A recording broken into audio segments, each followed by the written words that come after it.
Now, you came to this, the title is, there's 3 main reasons your deer hunting sucks.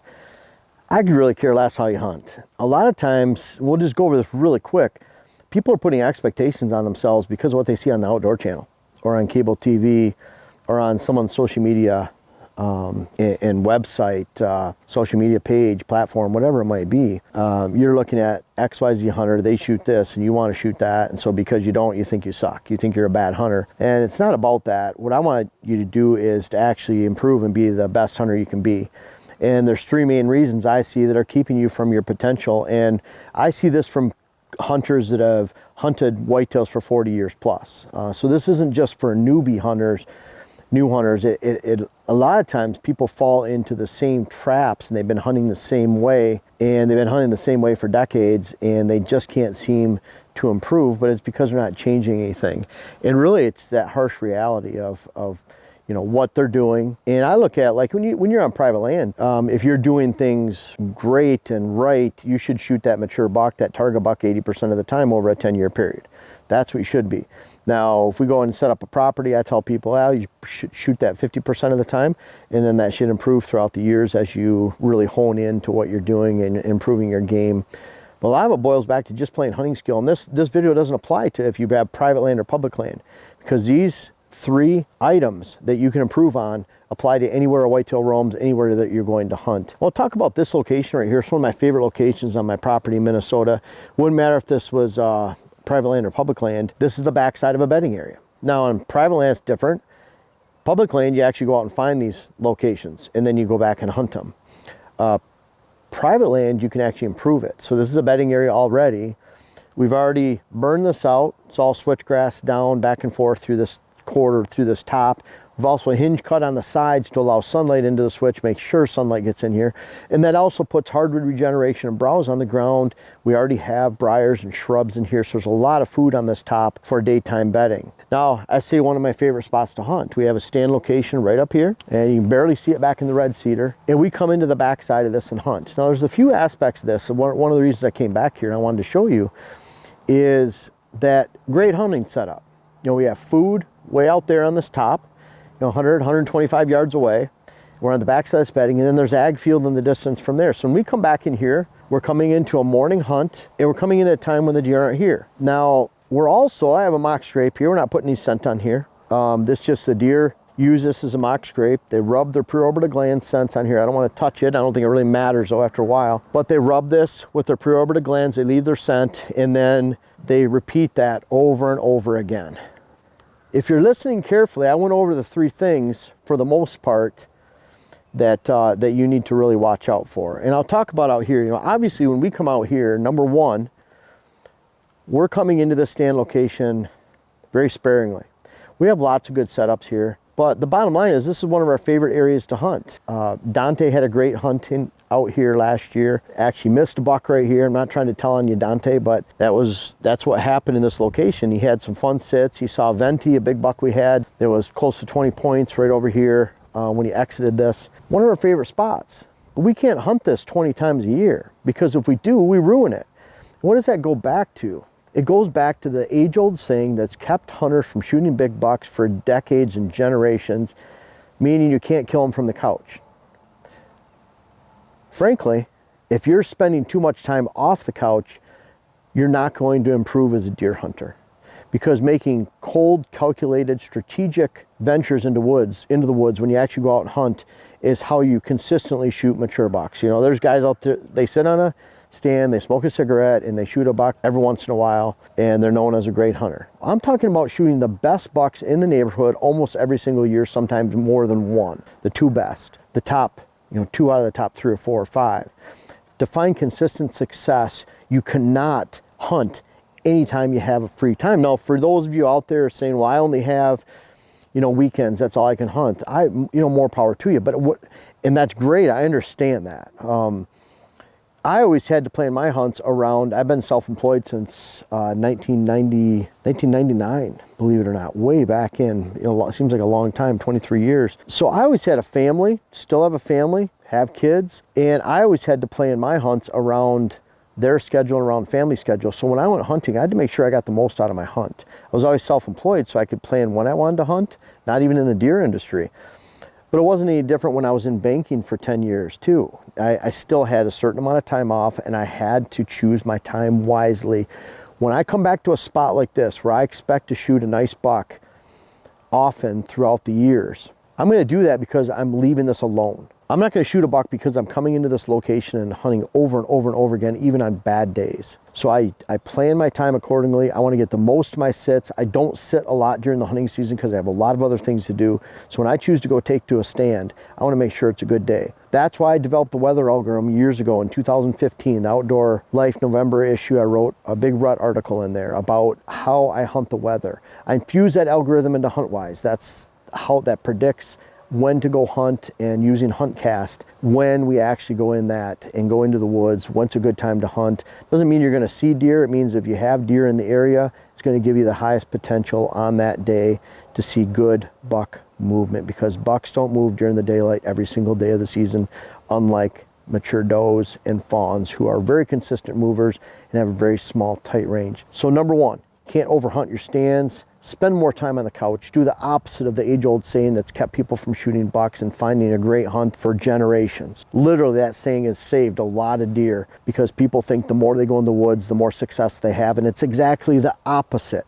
You always have to balance when you can hunt with your best stands. Maybe you can only hunt on the weekends. We'll go hunt another stand if it's not great weather and you see it looks like good weather for the next weekend. Come in and hunt these kind of locations when it's actually time to go in the woods. And you'll find that calculated, smart hunting will bring you consistent success more than just going in the woods anytime you can and repeatedly hitting great stands like this very, very often. Now, number two, so many people rely on gadgets and gizmos, scents, lures. Like I said, with this mock scrape, I rely on mock scrapes. I don't put any scent on them. Even though companies have offered me a lot of money to use their products, I don't use it because I don't believe in it. I don't care how much money they give me. I don't care, because I'm not going to sacrifice my integrity and offer and recommend something. I'm spraying XYZ lure on this one. I don't believe in it. Now, there's guys out there that are hunters in the industry that believe in what they use. I have no problem with that, but just believe in something. I believe, and we have more footage than anyone else online right now, of bucks coming in and hitting mock scrapes. We've been using that footage for years and years and years, using these type of mock scrapes. You know, you look at my mock scrape playlist, I have about 50 videos in my mock scrape playlist of how to make these. But bottom line is, I'm not using any scent to add to this because I don't need to. Deer leave their own preorbital gland scent on these mock scrapes, and that's all you need. They're really all you need. It doesn't matter how much someone's paying me. I'm not going to use a scent or how much product they give me just to tell you to use something that I don't even personally use or believe in. The same goes for scent contraptions. Same goes for various calls and techniques. A lot of people are so gadget attracted that they go out to the woods with a backpack. I don't hunt with backpacks, even out in public land, remote public land, Ohio, where I might walk in an hour and a half to a stand location. I'm using really light gear, light packs, because I don't have a lot of garbage with me to go in the woods, because that's not going to bring me consistent success. Maybe it changes the outcome by 2-3%, but if you're doing so many other things wrong, then you're not going to find success in the first place. So I'm not going to hide my scent when I'm on that stand. When I'm sitting on that stand right now, I'm blowing my scent off of this giant cliff right here, this point. The scent goes out over the hollow over here, and it extends. I could sit here and smell like a pig. The deer aren't going to smell me. And you're just using, the best form of scent control is stand location. Where your stand's at, we're on the back side of this bedding. We're not expecting to come sit right in the middle of this. Use some type of scent control to where it doesn't matter where you blow your scent, and then blow out the deer one time you're in here and you lost your chance for the rest of the season. It doesn't take much on a mature buck. So many people are gadget and gear attracted, rely on that so much that they're really hurting themselves in the end, because again, it's not getting back to the basics of just choosing your time wisely, making sure your stand is on the downwind side of the deer, and hunting, using your brain and going out and having a great hunt. And third, so really not using gadget gizmos to rely on to make up for a lack of hunting experience or skill, not overhunting your stand locations, and then finally just paying attention to where the deer are at. What do I mean by that? You want the deer in the front of your stand, not behind you and downwind. Again, there's no product that's going to take care of that for you downwind. When you access stands, you know how easy it is to walk right down this ridge top right here in the morning? We have to walk through our food source out there. We have to walk next to the ag fields. We spook the deer before we even get back here. Instead, I want to go down into the woods on interior trail that cuts down in the woods about 600, 500 yards away, go downhill about 200 feet in elevation. A lot of people don't even have 20 feet in elevation on their land, 50 feet, 100.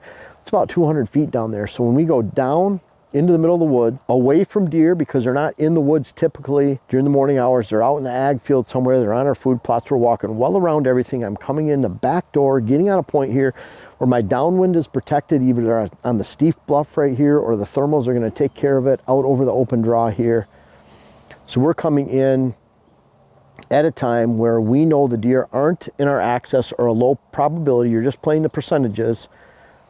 We're taking the hard way in, and then when we get out of here, it might be that we can go right across this top. We have thick cover on both sides, unless they're right in this middle of switchgrass, which will have just a tunneled access that doubles as a deer trail. We're accessing and we're sitting in a stand by being aware of where the deer are at, just making sure you're not walking through them to get to a stand. I go to a lot of properties where people are actually walking through great cover, getting into a redneck blind, a scent type blind like that in the middle of a food plot. They're spooking deer on the way in and out and wonder why the deer are on their neighbors, or whether they're spending all this time, but it's their poor access or spooking deer in and out, and while they're on stand, because they're not paying attention to downwind or where the deer are at. So paying attention where the deer are at, not over hunting stands, not relying on gadgets and gizmos, and you can have a really good hunt just by paying attention to those three. And if you're already doing that, that's awesome. You're really getting your potential. Then it boils down to choosing the right stand location based on the sign, where you think bucks are moving, what's going on in neighborly properties, what's going on public land.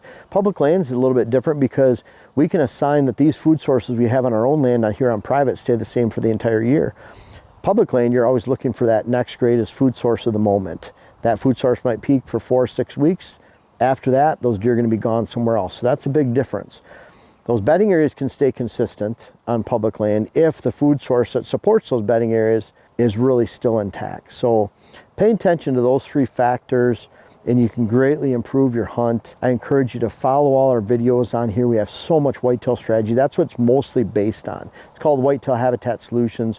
We focus on habitat about 1/3 of the time, food plots, bedding areas, whatever it might be, but about 2/3 of the time it's just hardcore, how to hunt, how to make sure you can capitalize on those target bucks that you're after. It doesn't matter, target bucks are all relative. That might be a 2-year-old to someone, might be a 7-year-old to someone else. But bottom line is we focus on those strategies that you need to make sure that you're successful, not only this season, but for seasons to come, decades to come.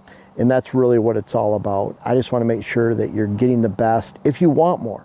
There's a lot of people, they don't really care. They go into the woods, sit down and just enjoy nature, have fun, and whatever walks by, walks by. But for those of you that really want to up your game, pay attention to those three factors. And I encourage you to check out the web classes, check out actually when to get into the woods and actually take a seat. What are those best days through HuntWise and HuntCast? And if nothing else, you don't have to spend a dime. Just watch the videos, check out the 600 articles that I have online on my website that I've written throughout the years. And I hope it helps you and that you have a great hunt this fall. Now I'm excited again this year to host our Camp Kicking Bear charity event. Last year we did it in June and it was a big success. We were able to raise over $21,000 for Camp Kicking Bear. There's some people that actually made comments that they get sick of hearing about this kind of stuff and whatever else. I think they didn't understand that we're actually raising money. This Camp Kicking Bear is, to me, the #1 children's organization that gets kids in the outdoors, their families, especially a lot of kids that don't have the opportunity to do so otherwise. June 11th, I'll have more details coming out about this, but you can email us for early registration. June 11th, it'd be midday, like 11 to 4 type thing, 10 to 5, 10 to 4. What I do is there's 50 people that register for this. We give that all to Camp Kicking Bear. Well, it's a habitat day. We go out for a couple hours on the property and I show you some strategies that you can take home to your own land. Number 3, we have a hunt raffle for 100 people. The registration for 50 people is $300. That gets you in the door to actually see the property and the land. $100 gets you in a hunt raffle times 100 people. We had Leo from Lower Michigan had a hunt last year, many memories, end of September for a couple days. Number 4, lots of door prizes, Matthews bows, blinds. I mean, there's all kinds of stuff that we give away, really good stuff for you too. Kids are free. I think we had about 25, 30 kids last year. All proceeds, again, go to Kicking Bear. Every dollar, every dime we raise goes to Kicking Bear. We'll have some other auction. Last year, Chris B came. We might have Kevin Smith, retired Major League Baseball player. I hear that Gary Suter, he's a NHL Hall of Famer, he might show up too. So there's some chance to meet there. And then, of course, Ray Howell. He was here last year. He delivered his testimony. It was an awesome, inspirational talk that he gave to everyone. Hope to see you there. Look for further details on the site and then the description for the video.